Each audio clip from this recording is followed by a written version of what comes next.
2026-এ আরো শক্তিশালী দল হয়ে ফিরছে Kolkata Knight Riders. Kolkata Knight রাইডার্সের নতুন হেড কোচ হচ্ছে অভিষেক নায়ার।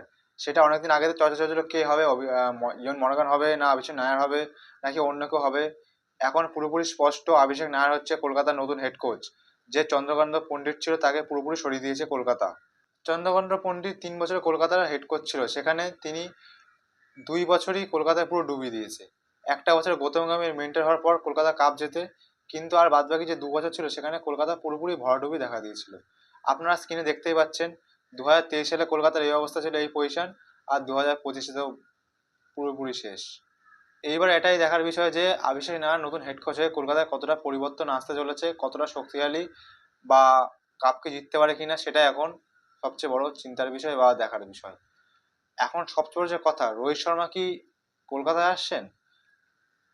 এখন সেই নিয়ে সোশ্যাল মিডিয়ায় কিন্তু একটা বড় ঝড় উঠেছে, রোহিত শর্মা নাকি কলকাতায় আসছেন। একটা কথা স্পষ্টভাবে বলে দিই, আমার কিন্তু মনে হয় না যে রোহিত শর্মা কলকাতায় আসছেন। আমার কিন্তু মনে হয় না রোহিত শর্মা কলকাতায় আসছেন, কারণ মুম্বাই ইন্ডিয়ান্সের হয়ে রোহিত শর্মা এত বছর ধরে খেললো, 5বার কাপ জেতালো, এত ভালো ব্যাটিং করছেন মুম্বাই ইন্ডিয়ান্সের হয়ে, ক্যাপ্টেন্সি করেছে ভালো, এখন শেষ বেলায় এসে মুম্বাই ইন্ডিয়ান্স তাকে পাত্তাই দিচ্ছে না। এটা ঠিক, কিন্তু তিনি যা যা করেছেন মুম্বাই তাকে ছাড়বে? রোহিত শর্মা যদি তিনি চান না আমি আর মুম্বাইয়ে খেলবো না, আমি কলকাতায় যাব, আমি নিজে আবার ক্যাপ্টেন হব, আমি নিজের জোরে জিতবো, সে এখন একটা আলাদা বিষয়। কিন্তু রোহিত শর্মা যদি না চান যে আমি মুম্বাইয়ের হয়ে খেলে আসছি, মুম্বাইয়ের হয়ে শেষটুকু দিয়ে যাবো, ভালোর জন্য আমাকে সরিয়েছে, ভবিষ্যৎ কথা চিন্তা করে এখন যদি মেনে নেন তিনি, তাহলে মুম্বাইয়ের হয়ে খেলে যাবে। এই যে অভিষেক নায়ার হেড কোচ হয়েছে, এবার কলকাতার কে কে রিলিজ হবে 2026-এ, তো আগে ছাড়তে হবে, কোনো সবাইকে ধরতে পারবে না কলকাতা, কাকে কাকে ছাড়বে এবার আলোচনা করে হয়তো আমরা কিছুদিনের মধ্যে জেনে যাব। রোহিত শর্মার পাশাপাশি আরেকটা যে বড় নাম কে এল রাহুল নাকি কলকাতায় আসছে। কে এল রাহুল যে কলকাতায় আসে এই নিয়ে একটা ভিডিও বানিয়েছি আগে, সেখানে আপনারা দেখে নেবেন, সেখানে স্পষ্ট সবকিছু আমি তথ্য ভালো করে বলে দিয়েছি। কে এল রাহুল যদি কলকাতায় আসে একটাই কথা বলবো, খুবই ভালো হবে। আর রোহিত শর্মা তো কলকাতায় যদি আসে তাহলে তো আরো ভালো হবে, কারণ অভিষেক আর রোহিত শর্মার সম্পর্ক কিন্তু যথেষ্ট ভালো। রোহিত শর্মা যখন অনেকদিন পর যখন প্র্যাকটিসে ফিরলেন, সেখানে কিন্তু অভিষেক নায়ারই কিন্তু রোহিত শর্মাকে ভালো ট্রেনিং করেছে, যেটা একটু সোশ্যাল মিডিয়ায় সবাই দেখেছে।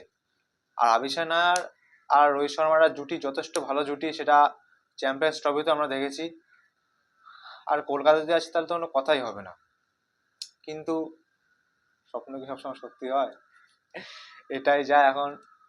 কে এল রাহুলের স্বপ্ন দেখেই মরি, যদি কে এল রাহুল আসে তাহলে ভালোই হবে, কারণ একটা সময় সুনীল নারিন আর ফিল সল্টের জুটি যথেষ্ট ভালো পারফরমেন্স দিয়েছিল, কিন্তু 2025 সালে সেই জুটি পুরোপুরি শেষ হয়ে যায়। পুরোপুরি জুটি শেষ হয় না, মানে ওপেনিংই পুরোপুরি শেষ হয়ে যায়।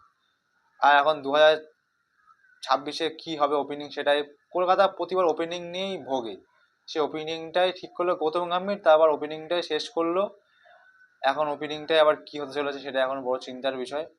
আপনাদের কি মনে হয় রোহিত শর্মা কি কলকাতায় আসতে পারে? আপনার কি মনে হয় আসতে পারলে ভালো হয় কি ভালো হয় না, নিজের কমেন্টে অবশ্যই জানাবেন।